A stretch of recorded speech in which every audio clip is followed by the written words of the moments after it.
Pan-Africanism is a mass movement. It's a movement of the masses, and we know that women are the masses. We're the most on the planet. We are the majority.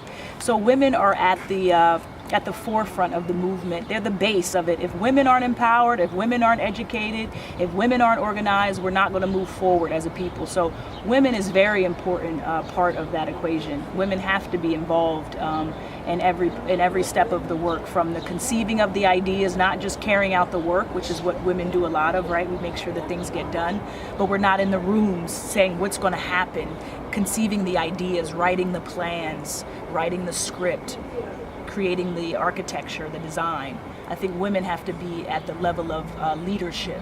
That's most important, not just workers, but leaders.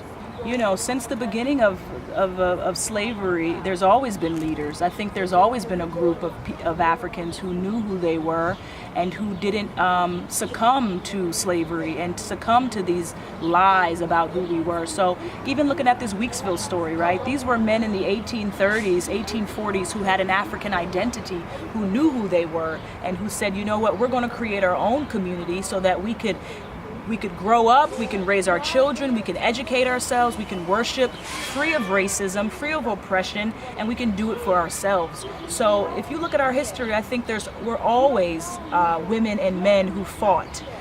So I don't think it's one particular point in history. I think there are times when there's these huge groundswells, like 1860s was huge when people were fighting against slavery. 1960s was huge when people were fighting for black power and for African nationalities. And I think even now we're in a period of a swell of black people really rising up. So I think it's always happening. We just have these moments where it's sort of like a watershed. It builds up, and then it just spreads all over. But I think in every pocket of every community there is work being done. An organization I belong to, the All African People's Revolutionary Party, is an organization which is working to educate us politically with this idea of ideology. I think that's the key piece that we're missing as black people, is we all get up and we move together. We have collective movement, but we don't all have collective thinking. You know, if a brother gets shot down in the streets, we all organize ourselves to go protest against that. But then a few weeks later, everybody sits back down.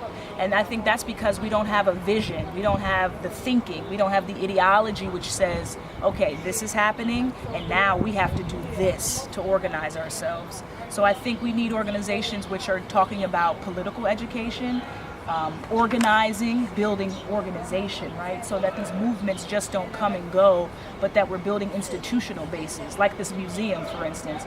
It was a movement in the 70s, and now that we have this museum here, it's an institution. So we hope to keep the message alive and keep the story going. So I think there's movements everywhere happening. I think we have to think as black people as how we begin to organize and build organizations which are going to sustain this movement, right? When there aren't any shootings, what then? When the women aren't being raped anymore, what then? When we don't have teen pregnancy the way we do, what then? We need to keep organizing and thinking about being proactive, right, as opposed to reactive. Right now we react. You shoot us, we're going to react. But we should be doing that ongoing work daily.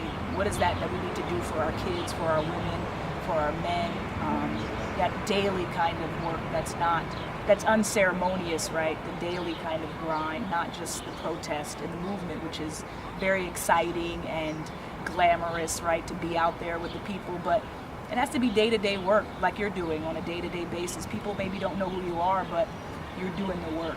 And I think that's what we need is people like you guys committed doing daily work.